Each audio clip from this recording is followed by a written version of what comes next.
नमस्कार दोस्तों, शुरुआत से ही आर्यन खान के केस को लेकर बड़े आरोप लगे थे कि यह केस कितना पॉलिटिकली मोटिवेटेड है और कितना पॉइंटलेस है। और अब एक नया खुलासा आया है जो और भी नए सवाल खड़े करता है इस केस की क्रेडिबिलिटी पर।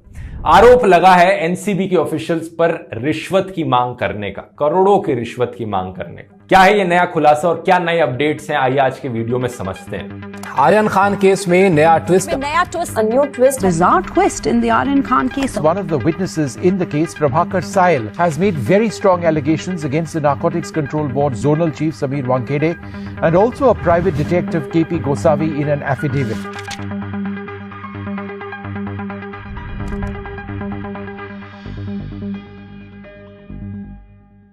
जैसा कि आप जानते ही होंगे, 2 अक्टूबर को नारकोटिक्स कंट्रोल ब्यूरो एनसीबी ने रेड करी थी एक क्रूज शिप पर, जहां पर कुछ लोगों को अरेस्ट किया गया था इन कनेक्शन विद ड्रग्स। उनमें से एक आदमी थे बॉलीवुड स्टार शाहरुख खान के बेटे आर्यन खान, और इन्हें पुलिस कस्टडी में रख लिया गया था कुछ दिन तक। 8 अक्टूबर को मजिस्ट्रेट कोर्ट ने इनकी बेल डिनाई कर दी थी, ये कहकर कि इनकी बेल एप्लीकेशन मेंटेनेबल नहीं थी और अक्यूज्ड को एक्चुअली में स्पेशल एनडीपीएस कोर्ट में जाना चाहिए बेल की मांग करने के लिए। यहां तक की जो कहानी थी मैंने पुराने वीडियो में एक्सप्लेन करी थी, आप जाकर देख सकते हैं, लिंक नीचे डिस्क्रिप्शन में। इसके बाद क्या हुआ? एनडीपीएस एक्ट स्टैंड करता है for national drugs and psychotropic substances act. इस 1985 एक्ट में आर्यन खान और कुछ और लोगों को बुक किया गया है और इसके लिए कुछ स्पेशल कोर्ट्स बना रखे हैं जो स्पेशली इसी से ही रिलेटेड केसेस की हियरिंग करते हैं। तो यह है स्पेशल एनडीपीएस कोर्ट। जब इस कोर्ट में सुनवाई हुई तो कोर्ट ने डिसीजन लेने में काफी समय लगा दिया। इन्होंने कहा कि हम दशहरा की छुट्टियों के बाद अपनी जजमेंट सुनाएंगे, और जब वो फाइनली दिन आया 20 अक्टूबर को, जिस दिन स्पेशल एनडीपीएस कोर्ट ने अपनी जजमेंट सुनाई, इन्होंने भी आर्यन खान की बेल एप्लीकेशन को रिजेक्ट कर दिया, अलॉन्ग विद उनके दोस्त अरबाज मर्चेंट और मॉडल मुनमुन धमेचा। कोर्ट की इस जजमेंट को लेकर सोशल मीडिया पर लोग बड़े शॉक्ड थे। लोगों ने इस केस को कंपेयर किया राम भक्त गोपाल के केस से, जो कि जामिया के शूटर थे, जिन्होंने लिटरली पब्लिक में आकर किसी पर गोली चलाने की कोशिश करी, और यह चीज कैमरा में भी कैप्चर हुई थी, लेकिन फिर भी उन्हें हेट स्पीच के केस में बेल मिल गई थी। यह हेट स्पीच वाला केस शूटिंग वाले केस के बाद हुआ था। और यहां पर आर्यन खान का केस एक ऐसे आदमी जिनके खिलाफ अभी तक कोई एविडेंस नहीं है कि इन्होंने कोई ड्रग्स कंज्यूम किए थे या फिर इनके पास कोई ड्रग्स थे भी, फिर भी ये इतने दिनों से जेल में बंद है, इन्हें बेल नहीं दी गई। कुछ लोगों ने इस केस को भारती सिंह के केस से भी कंपेयर किया था, जहां पर stand up comedian Bharti Singh और उनके हस्बैंड पकड़े गए थे 86.5 ग्राम गांजा के साथ, और उन्हें बेल मिल गई थी 1-2 दिन बाद। तो लोगों ने पूछा ये कैसे हो सकता है जब यहां पर कोई पकड़ा गया है जिसके पास ड्रग्स पाए भी गए हैं और फिर भी उन्हें बेल मिल गई। तो कुछ लोगों ने फोटो शेयर करी भारती सिंह की कि वो कैसे बीजेपी की इलेक्शन इवेंट में उन्हें सपोर्ट कर रही थी, तो शायद इसलिए तो नहीं था। वैसे दोस्तों, स्पेशल एनडीपीएस कोर्ट की हियरिंग के दौरान जानते हो किस चीज को लेकर आर्ग्यू किया जा रहा था एनसीबी के द्वारा? एनसीबी कह रही थी कि आर्यन खान के व्हाट्सएप चैट में कुछ ऐसे मैसेजेस पाए गए हैं जो कि इनक्रिमिनेटिंग एविडेंस है कि आर्यन खान ड्रग्स कंज्यूम करने वाला था। और क्या वो एविडेंस था कि आर्यन खान ने और अरबाज मर्चेंट ने एक दूसरे से बात करते हुए लिखा था, we are going to have a blast. मतलब इस तरह से इन्होंने इंग्लिश लिखी थी कि इन्हें लगा भाई इस ब्लास्ट का मतलब है कि ये ड्रग्स करने वाले। अरबाज मर्चेंट के पास कुछ 6 ग्राम चरस पाया गया था एलिजिडली अकॉर्डिंग टू एनसीबी। तो इन्होंने, एनसीबी ने क्लेम किया कि देखो इसके पास चरस पाया गया था, तो क्योंकि इन्होंने चैट में लिखा था they are going to have a blast, इसका मतलब ये प्रूफ है कि ये दोनों मिलकर इस चरस को कंज्यूम करने वाले थे। इस तरह से व्हाट्सएप टेक्स्ट को एविडेंस कंसिडर करना इतनी सी चीज के लिए जिसका मतलब एक्चुअली में कुछ और होता है, अगर हम आजकल की भाषा में बात करेंगे तो लोगों ने इस केस को अर्नब गोस्वामी के केस से भी कंपेयर किया कि अर्नब गोस्वामी ने अपनी व्हाट्सएप चैट्स में तो क्लियरली लिखा था कि वो टीआरपी फिक्स करने की बात कर रहे हैं, इंडियन मिलिट्री सीक्रेट्स को शेयर करने की बात कर रहे हैं, जजेस को खरीदने की बात करी जा रही है, और पुलवामा अटैक को लेकर वो लिखते हैं कि this attack we won like crazy, लेकिन फिर भी उन्हें जेल में नहीं डाला गया इसके लिए। लेकिन एनीवेज ये सब तो व्हाट अबाउटिज्म की बातें हैं, ऐसे कंपेयर करने के लिए हजारों केस मिल जाएंगे। हम अपने सिर्फ एक सिंगल केस पर फोकस करते हैं, लीगल एस्पेक्ट से इसे देखते हैं। लॉ की भाषा में बात करें तो कुछ लोगों ने कहा कि बेल इज द नॉर्म, एक इंसान इनोसेंट होता है अंटिल प्रूवन गिल्टी। इसके काउंटर आर्ग्यूमेंट कुछ लोगों ने दिया कि एनडीपीएस के केसेस में ऐसा नहीं होता। एनडीपीएस के अंदर प्रिज्यूम किया जाता है कि एक इंसान गिल्टी है, और एक इंसान को अगर अपनी इनोसेंस प्रूफ करनी है तो उसका बर्डन उसके ऊपर आता है, इसलिए इन केसेस में बेल मिलनी काफी मुश्किल रहती है। तो एनीवेज, इस कोर्ट से बेल रिजेक्ट होने का मतलब था कि नेक्स्ट स्टेप होगी हाई कोर्ट में चैलेंज किया जाए इस केस को, और आर्यन खान के लॉयर ने यही किया। 26 अक्टूबर यानी आज के दिन हाई कोर्ट में पहली हियरिंग थी। इसकी बात करने से पहले बात करते हैं एक और खुलासे की जो इसी टाइम के बीच हुआ। आर्यन खान वाले पिछले वीडियो में मैंने आपको बताया था कि 2 प्राइवेट लोग पाए गए थे एनसीबी के पास एनसीबी की रेड के दौरान। इनमें से एक थे मनीष भानुशाली, जो कि एक बीजेपी के नेता थे।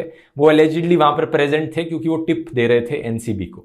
और दूसरे इंसान थे किरण गोसावी, एक इंसान जो क्लेम करते हैं कि वो प्राइवेट डिटेक्टिव है और पुणे पुलिस से भाग रहे हैं on charges of cheating, fraud, कि उन्होंने किसी को जॉब देने की प्रॉमिस करी थी लेकिन दी नहीं। अब जो लेटेस्ट अपडेट है, लेटेस्ट खुलासा है इस केस में, वो किया है प्रभाकर साइल नाम के एक इंसान ने।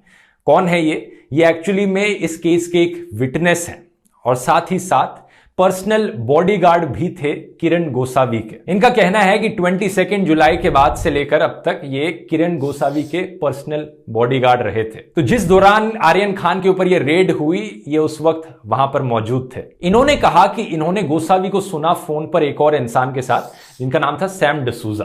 फोन पर बात चल रही थी 25 करोड़ रुपए की डिमांड की, जिसमें एलिजिडली ये कह रहे थे कि 18 करोड़ पे सेटल होना पड़ेगा क्योंकि 8 करोड़ समीर वानखेड़े को देने हैं, जो कि जोनल डायरेक्टर हैं एनसीबी के और न्यूज में रहे हैं जब से ये आर्यन खान का केस पब्लिक हुआ है। तो मुझे समझ में आ गया कि 25 CR का बात चल रहा था, उसमें से 8 समीर वानखेड़े को देना है। अब इस एलिगेशन को प्रभाकर खुद कितना सीरियसली लेते हैं ये इस चीज से दिखता है कि इन्होंने ना सिर्फ मीडिया के साथ बात करी है बल्कि कोर्ट में एक नोटराइज्ड एफिडेविट भी सबमिट किया है। कोर्ट में इन्होंने जो डॉक्यूमेंट सबमिट किए हैं, इन्होंने उसमें डिटेल में बताया है कि एग्जैक्टली क्या क्या हुआ था उस रेड के दिन और ये कहां कहां मौजूद थे, और उस चीज का एविडेंस भी दिया है इन्होंने। इनका कहना है कि 2 अक्टूबर की आफ्टरनून को, जिस दिन ये रेड हुई थी, गोसावी ने एलिजिडली 10 से 12 फोटोज प्रभाकर साइल के फोन पर भेजी थी और इन्हें कहा था कि आइडेंटिफाई करें ये, अगर ये किसी इंसान को पहचानते हैं जो क्रूज शिप पर बोर्ड करने वाले हैं इन 10-12 फोटोज में से। साहिल ने कहा कि इन्होंने सिर्फ मुनमुन धमीचा को आइडेंटिफाई किया। इसके बाद इन्होंने कहा कि रेड होने के बाद गोसावी एनसीबी ऑफिशियल्स के साथ एक व्हाइट इनोवा की गाड़ी में बैठे थे,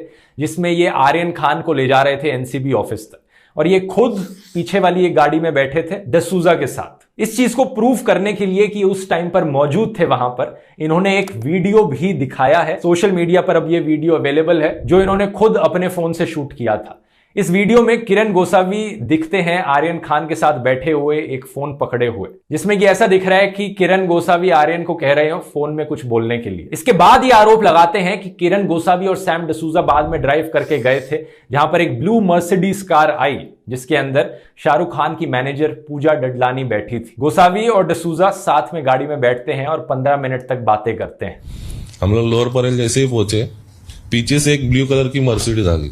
देखा कि उसमें पूजा ददलानी बैठी है जो एसआरके की मैनेजर। 15-20 मिनट में उनका मीटिंग हो गया। कोर्ट में जो एफिडेविट सबमिट किया गया है उसमें ऐसी बहुत सी डिटेल्स लिखी गई हैं, लेकिन इस वीडियो में मैं सिर्फ आपको मेन एलिगेशंस बता रहा हूं। तो एक आखिरी एलिगेशन जिसके बारे में बताना चाहूंगा वो है, प्रभाकर क्लेम करते हैं कि इन्हें रात के 1 बजे बुलाया गया था एक बारी, जब इन्हें गोसावी से कॉल आया कि ये एनसीबी के ऑफिस में आए और एज अ विटनेस साइन करें। समीर वानखेड़े ने इन्हें इंस्ट्रक्ट किया कि ये साइन करें अपना नाम, और एक और ऑफिसर सालेकर ने भी कहा कि वो साइन करें अपना नाम 10 ब्लैंक पेजेस पर, यानी खाली पेजेस पर इनसे साइन करवाए गए एलिजिडली, और इनका आधार कार्ड भी मांगा गया। समीर सालेकर, उन्होंने मेरे हाथ में पेपर था, मुझे बोले इसमें साइन कर। बोला सर ये सब पूरा ब्लैंक है, मैं साइन कैसे करूं? वानखेड़े साहब वहां से बाहर आ गए, अरे राजा साइन के फटाफट। लाइकली 9 से 10 पेपर के ऊपर उन्होंने मेरा साइन लिया। उन्होंने मेरा आधार कार्ड पूछा, उनका मैंने नंबर लिया और उनको मैंने व्हाट्सएप कर दिया। तो ये बड़े आरोप अगर सच हैं तो ये बहुत ही शॉकिंग खबर है कि इतने बड़े केस में करोड़ों रुपए की रिश्वत मांगी जा रही है, खाली पेजेस पर साइन कराया जा रहा है। पॉलिटिकल मोटिवेशन तो पहले से ही दिख रहा था। क्या ये पूरा का पूरा केस बनाया गया है, यहां पर सिर्फ एक नाटक की तरह क्रिएट किया गया है? ये सबसे बड़ा सवाल है जो उठता है। इसके अलावा प्रभाकर ने क्लेम किया कि गोसावी ने इन्हें आखिरी बार कॉल किया था 21 अक्टूबर को। तब इन्होंने बताया था कि ये देश में मौजूद नहीं है और इनका इंटेंशन था कि ये पुलिस को जल्द ही सरेंडर कर देंगे। ये फाइनली कहते हैं कि इन्हें डर है कि कहीं इन्हें मार तो नहीं दिया जाएगा, क्योंकि इतने बड़े केसेस में अक्सर विटनेसेस के साथ ऐसा ही होता है। विटनेसेस अचानक गायब हो जाते हैं या अचानक से मारे जाते हैं ताकि सच छुपाया जा सके। अब यहां पर दूसरी साइड का क्या कहना है? एनसीबी के जोनल डायरेक्टर समीर वानखड़े इन सारी एलिगेशंस को डिनाई कर देते हैं। इंडिया टुडे के रिपोर्टर आशुतोष मिश्रा केपी गोसावी के साथ टच में आते हैं और उनके साथ बात करते हैं। केपी गोसावी क्लेम करते हैं कि उनकी जान को भी खतरा है, लेकिन वो ये नहीं बताते कि खतरा किससे है। वो क्लेम करते हैं कि उन्हें नहीं पता था समीर वानखड़े के बारे में पहले। On India Today, in this exclusive conversation, he says now he's getting threatening calls, though he did not disclose who are those people. Even threatened that he could be even killed inside the jail if he's arrested. He is now alleging and accusing Prabhakar, his own aide, who was a security personnel. अब वो अपने bodyguard Prabhakar साहिल पर आरोप लगाते हैं कि actually में साहिल ने पैसे की डिमांड करी थी। इसी के बीच एक लॉयर मुंबई पुलिस को लिखते हैं कि समीर वानखड़े के खिलाफ एफआईआर होनी चाहिए इन एलिगेशंस की वजह से। और समीर वानखड़े मुंबई पुलिस को लिखते हैं कि उन्हें प्रोटेक्शन मिलनी चाहिए, कि उनको फ्रेम किया जा रहा है इस केस में। क्या यहां पर सच है ये तो टाइम ही बताएगा। अभी के लिए एनसीबी ने एक विजिलेंस इंक्वायरी ऑर्डर करी है समीर वानखड़े के खिलाफ, मतलब इंटरनल इन्वेस्टिगेशन कराई जाएगी समीर पर। इस इंक्वायरी को सुपरवाइज किया जाएगा एनसीबी के deputy director general Dnyaneshwar Singh के द्वारा। जब उनसे सवाल किया गया कि समीर वानखड़े अभी भी अपनी पोस्ट पर बरकरार रहेंगे, तो उन्होंने कहा कि अभी प्री मैच्योर होगा इस बात पर कमेंट करना, ये चीज इंक्वायरी के बाद डिसाइड करी जाएगी। दूसरी तरफ जो आज हाई कोर्ट में हियरिंग हुई, उसमें farmer attorney general Mukul Rohatgi represent कर रहे थे आर्यन खान को।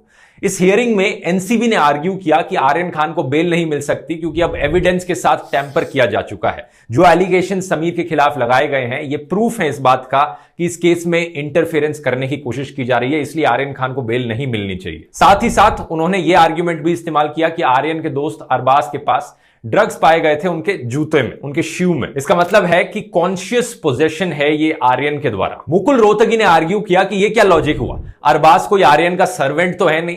अगर अरबाज के जूते में कुछ ड्रग्स पाए गए हैं तो इसका मतलब आर्यन का कॉन्शियस पोजेशन कैसे हो सकता है। कोर्ट ने दोनों तरफ के आर्ग्यूमेंट सुनकर कहा कि हियरिंग कल यानी 27 अक्टूबर को कंटिन्यू होगी। और यही अभी तक का लेटेस्ट अपडेट है। बहुत बहुत धन्यवाद।